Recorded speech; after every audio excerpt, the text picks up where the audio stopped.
Hello everyone. So last time we have discussed about the introduction of psychology, जिसमें कि हमने psychology का historical background, different definitions हमने देखी थी। आज की क्लास में हम डिस्कस करेंगे अबाउट स्कूल्स ऑफ साइकोलॉजी, जो कि हमारा सेकंड टॉपिक रहेगा। स्कूल्स ऑफ साइकोलॉजी क्या है?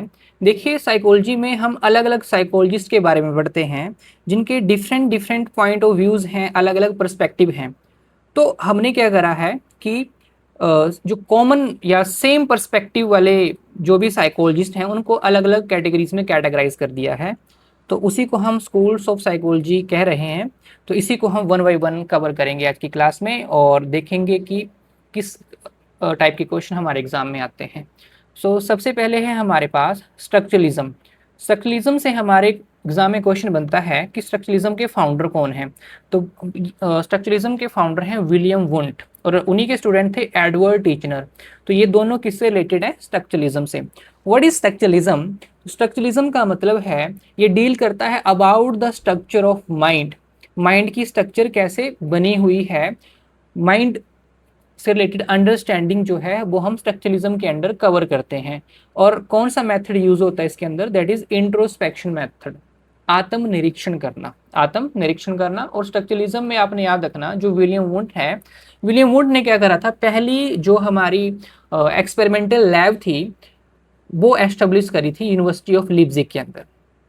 इसके बाद इसके आइडियाज क्या हैं? तो जो हमारा माइंड है, माइंड जो है अलग अलग एलिमेंट्स में डिवाइड हुआ है। कौन कौन से एलिमेंट? जैसे सेंसेशंस, इमोशंस और थॉट्स। तो ये सारे जो हैं स्ट्रक्चर्स हैं जो कि माइंड को बनाते हैं। तो माइंड जो है, माइंड को स्टडी करने के लिए हम एक मेथड का यूज करते हैं। वो मेथड है हमारे पास introspection method. What is introspection? Introspection का मतलब हमारी जो थॉट्स हैं, हमारी जो फीलिंग्स हैं, उनको सेल्फ एग्जामिन करना। Where individual examine and reported their on experience. जैसे मान लो आप किसी चीज के बारे में सोच रहे हैं, तो इंट्रोस्पेक्शन का मतलब आप देखेंगे ये जो थॉट आपके अंदर आ रहा है, ये क्यों आया, क्या इसका रीजन है, क्या कॉज है इसका, उसको ब्रीफली देखना। तो वो हमारे पास क्या है? इंट्रोस्पेक्शन। ये है हमारा first school. Then second is functionalism. Functionalism जो है, इसके जो फाउंडर हैं वो हैं विलियम जेम्स। इसके अलावा आपने याद रखना, जो विलियम जेम्स हैं, एक तो फादर ऑफ फंक्शनलिज्म है, इसके अलावा फादर ऑफ अमेरिकन साइकोलॉजी भी हम इन्हें कहते हैं। And the principles of psychology इनकी बुक है। फंक्शनलिज्म फोकस करता है about the functions of mind, about the purpose of thoughts and behaviour rather than structure. पहले तो हमने देखा स्ट्रक्चरलिज्म के अंदर कि स्ट्रक्चरलिज्म क्या है। स्ट्रक्चरलिज्म बोलते हैं कि माइंड की स्ट्रक्चर कैसी है। फंक्शनलिज्म मतलब माइंड फंक्शन कैसे करता है, थॉट्स का पर्पस क्या है, हमारा जो व्यवहार है वो हमारा व्यवहार ऐसा क्यों है। That is functionalism. की आइडियाज क्या है इसके? Psychology should study the functions of mind and behavior rather than studying structure of mind. It is inspired by Darwin evolutionary theory. ठीक है, इसके एग्जाम्पल देख लो। जैसे fear helps human escape from danger and serving A survival function. Functionalism में एक question आपके exam में आएगा। एक तो ये आएगा कि फंक्शनलिज्म के फाउंडर कौन है, तो विलियम जेम्स। दूसरा फंक्शनलिज्म क्या है कि ये माइंड के जो फंक्शंस हैं उससे डील करता है। नेक्स्ट आगे जो हमारा थर्ड इंपॉर्टेंट स्कूल है, that is psycho analysis. Psycho analysis one of the most important concept, psycho analysis. इसमें हम थ्योरीज भी पढ़ेंगे।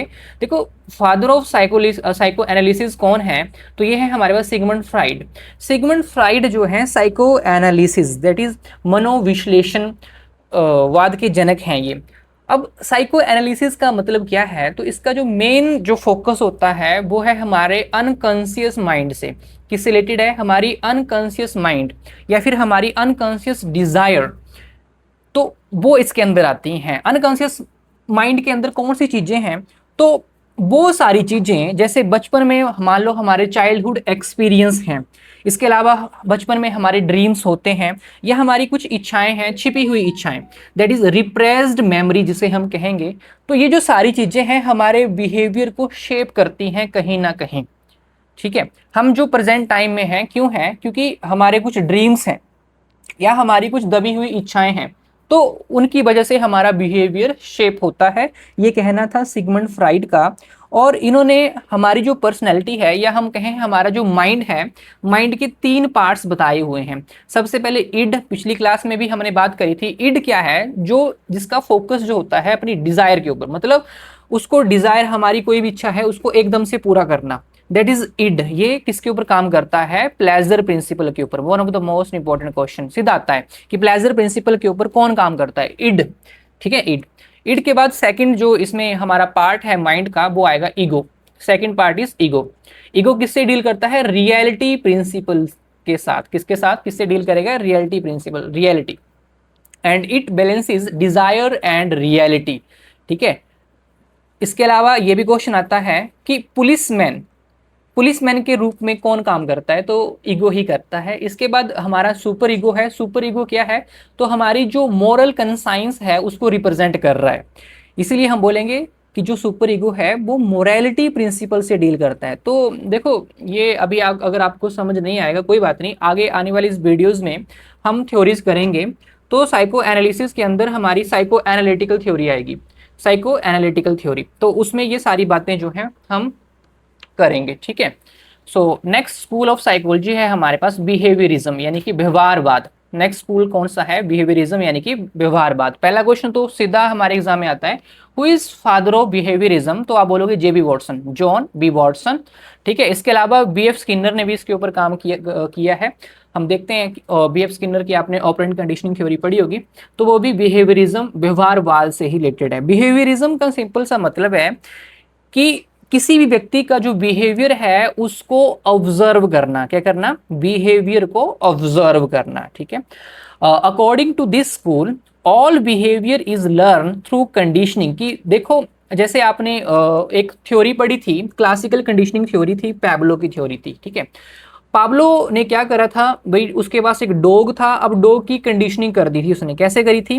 जैसे डॉग था, जब भी डॉग को खाना देते थे तो उसके मुंह से लार आती थी, लेकिन अब पाब्लो ने क्या करा कि उसके साथ एक बेल को जोड़ दिया। अब जैसे ही बेल पैब्लो बजाता था तो डॉग जो था उसके मुंह में सलाइवा आ जाता था। तो ये कंडीशनिंग करी थी उसने। जैसे होता है ना, कई बार लंच टाइम में होता है, जैसे आप स्कूल में पढ़ते थे, वो लंच की घंटी बजती थी, आपको भूख लगती थी एकदम से कि हाँ अब तो भाई खाने का टाइम हो गया। तो ऐसी मतलब क्या है इस बात का कि हमारा जो बिहेवियर है हम उसको कई चीज़ों से एसोसिएट कर लेते हैं। क्या करते हैं? एसोसिएट करते हैं। जैसे भाई आपको पता है एग्जाम कि अब 9 बजे एग्जाम शुरू होने वाला है, तो आपके अंदर एकदम से डर बैठ जाता है ना। तो that is all about nothing but conditioning. क्या है ये? कंडीशनिंग। और बिहेवियरिज्म के अनुसार जो कंडीशनिंग है उसको, कंडीशनिंग के द्वारा हम क्या कर सकते हैं? चीजों को अपने व्यवहार को बदल सकते हैं। ठीक है। सो दैट इज बिहेवियरिज्म। इसके अंदर हम क्लासिकल कंडीशनिंग, ऑपरेंट कंडीशनिंग, ये सारी चीजें पढ़ेंगे आने वाले टाइम में। इसके अलावा एक और स्कूल है हमारा ह्यूमनिस्टिक साइकोलॉजी, मानवतावादी मनोविज्ञान। ह्यूमनिस्टिक साइकोलॉजी, इसके फाउंडर हैं कार्ल रोजर और अब्राहम मैस्लो। देखो, ये जो ह्यूमनिस्टिक साइकोलॉजी है इसमें फोकस होता है हमारी व्यक्तिगत जो ग्रोथ होती है, पर्सनल ग्रोथ, सेल्फ एक्चुअलाइजेशन। ठीक है। और फ्री विल के ऊपर। किसके ऊपर? फ्री विल के ऊपर। ये जो पर्सनल ग्रोथ से रिलेटेड चीजें हैं वो ह्यूमनिस्टिक साइकोलॉजी के अंदर हम देखेंगे। ठीक है।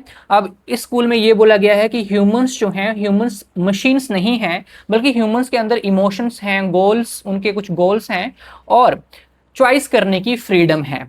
ठीक है। इसमें एक इंपॉर्टेंट थ्योरी आती है हमारे पास, अब्राहम मैस्लो की थ्योरी, जिसे हम बोलते हैं hierarchy of needs. Hierarchy of needs. इसमें जैसे कि सबसे पहले कोई भी पर्सन है तो उसकी बेसिक नीड क्या होती है? रोटी, कपड़ा, मकान, है ना। Psychological needs, sorry physiological needs होती हैं हमारे पास, रोटी, कपड़ा, मकान, बेसिक नीड्स भी उनको बोलते हैं।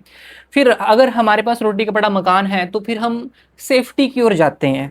सेफ्टी चाहते हैं ना कि हाँ यार कि ये जो रोटी, कपड़ा, मकान जो भी है वो हमेशा मेरे पास बना रहे। तो इसीलिए हम क्या करते हैं? हम कोई बिजनेस करते हैं, जॉब भी करते हैं इसीलिए। ठीक है। फिर हमारी जो नीड्स होती हैं कि अब हमारे पास क्या है? अब हमारे पास सेफ्टी, सिक्योरिटी भी है। अब क्या हो? अब भाई हमारी मतलब फैमिली हो, हम, है ना। तो हम उसके बाद साइकोलॉजिकल नीड्स की ओर जाते हैं। लव, बिलोंगिंग जो है इसके अंदर आती है ना, फैमिली रिलेशन, सब कुछ, वो हमारी थर्ड नीड्स हैं। फिर फोर्थ नीड्स आती हैं हमारी कौन सी? सेल्फ एस्टीम, कि भाई समाज के अंदर हमारा आदर आदर सत्कार हो। ठीक है। And the last one is self actualisation, कि अपने पूर्ण फुल पोटेंशियल को हमने अचीव करना होता है, तो वो हमारा हाईएस्ट लेवल है। तो ये भी थ्योरी है, यहाँ से भी क्वेश्चन आते हैं, तो भी इसको भी आपने रिवाइज करना है। फिर नेक्स्ट स्कूल है हमारे पास cognitive psychology, cognitive psychology that is संज्ञानात्मक मनोविज्ञान। अब इसके जो फाउंडर हैं जीन पियाजे, जीन पियाजे हम पढ़ते हैं कॉग्निटिव डेवलपमेंट की 4 स्टेजेस पढ़ते हैं, जीन पियाजे से रिलेटेड हैं। इसके अलावा अल्रिक निजर, अल्रिक निजर जो है ये भी किससे रिलेटेड है, कॉग्निटिव साइकोलॉजी। अब व्हाट इज कॉग्निटिव साइकोलॉजी, तो कॉग्निटिव साइकोलॉजी के अंदर वही हम माइंड से रिलेटेड जो भी प्रोसेसेस है, हमारे दिमाग में क्या चल रहा है, हम चीज़ों के बारे में क्या कर रहे हैं, सोच रहे हैं, थिंकिंग है ना, हम चीज़ों को याद करते हैं, प्रॉब्लम्स को सॉल्व करते हैं, डिसीजन लेते हैं, तो ये सारी चीज़ें हमारे दिमाग से जुड़ी हुई हैं, माइंड से जुड़ी हुई हैं, that is under cognitive psychology. इसके अलावा कॉग्निटिव साइकोलॉजी क्या बोलता है कि our thoughts shape our behaviour, जैसे हमारे भाई जैसे हमारे थॉट्स होंगे, जैसा सोचेंगे वैसा ही हमारा व्यवहार होगा। एंड ये फोकस करता है how people perceive, remember and solve problems, कैसे हम चीज़ों को याद करते हैं, कैसे प्रॉब्लम्स को सॉल्व करते हैं, तो ये सब कुछ जो है कॉग्निटिव साइकोलॉजी के अंदर आता है। नेक्स्ट स्कूल ऑफ साइकोलॉजी है हमारे पास गेस्टाल्ट साइकोलॉजी, गेस्टाल्ट। अब गेस्टाल्ट साइकोलॉजी जो है इसके ऊपर जो इसके जो फाउंडर हैं that is Max Wertheimer and Kurt Koffka, Max Wertheimer and Kurt Koffka. अब कई बार एग्जाम में एक क्वेश्चन लिखा होता है कि whole is greater than sum of its parts, whole is greater than sum of its parts, तो इसके ऊपर फोकस करता है गेस्टाल्ट साइकोलॉजी। गेस्टाल्ट साइकोलॉजी मतलब जैसे हम किसी भी चीज को देखते हैं ना, तो हम कैसे देखते हैं, हम पूर्ण रूप में देखते हैं, ना कि उसको पार्ट्स में। जैसे सपोज मैं आपको बोलूंगा भाई एक गाड़ी के बारे में सोचो, कार, तो मैंने कार बोला तो आपके माइंड में एक पूरी की पूरी कार की इमेज बनेगी, ना कि ऐसा थोड़ी हुआ कि आपके माइंड में ऐसा थोड़ी आ रहा है कि मैंने कार बोला तो आपके दिमाग में टायर अलग आ रहे हैं, है ना, स्टीयरिंग अलग आ रहा है, कार की बॉडी अलग है, सीट्स अलग दिखाई दे रही है आपको, नहीं, आपके ब्रेन में या आप जो भी आपके माइंड में एक इमेज बन रही है पूरी की पूरी कार की। So that is related to gestalt, कि हम चीजों को पूर्ण रूप से देखते हैं ना कि पार्ट से। अगर मैं बोलूंगा आपका बेस्ट फ्रेंड कौन है, तो आपके बेस्ट फ्रेंड की पूरी इमेज आपके माइंड में बनेगी, ना कि उसकी आंखें दिखेंगी अलग अलग, ना कान दिखेंगे। मतलब ह्यूमंस जो हैं ऑब्जेक्ट को होल पैटर्न के रूप में क्या करते हैं, पूर्ण रूप से क्या करते हैं, समझते हैं, देखते हैं, परसीव करते हैं, ना कि पार्ट्स में। तो ये सीधा एग्जाम में स्टेटमेंट आती है कि whole is greater than the sum of its parts. ये किससे रिलेटेड है, गेस्टाल्ट साइकोलॉजी। और इसी में हम एक थ्योरी पढ़ते हैं that is insight learning theory, है ना, तो वो भी इसी में देखेंगे हम। Next is biological psychology, biological psychology, biological psychology जो है रोजर स्पेरी और कार्ल लेज़ले इससे रिलेटेड है। Biological biological psychology, biological psychology explain करती है about our brain, about our nervous system, hormone, genetics, मतलब जो हमारी बायो से रिलेटेड है, हमारे बॉडी से रिलेटेड है, that is biological psychology. So that is the school of psychology. तो ये थे हमारे पास different different schools of psychology जो कि हमने स्टडी की है। कई बार क्या होता है कि एग्जाम में फैक्चुअल क्वेश्चन यहाँ से आ जाता है, हालांकि इनके बारे में हम आगे चल के पढ़ेंगे, हर एक थ्योरी में इनसे रिलेटेड मतलब आपको और ज़्यादा चीज़ें जानने को मिलेंगी। ठीक है, सो आज के लिए इतना काफ़ी है। अब हम नेक्स्ट वीडियो में मिलेंगे और आगे चल के हम फिर हमारा नेक्स्ट पार्ट करेंगे। अगर आपने पिछली वीडियो नहीं देखी है इंट्रोडक्शन टू साइकोलॉजी, तो आपने वो भी देख लेनी है। अगर आपको समझ आया है तो आप क्या कर सकते हैं, आप वीडियो को लाइक शेयर कीजिए जितना आप कर सकते हैं, चैनल को आपने सब्सक्राइब करना है। So that's all, thank you.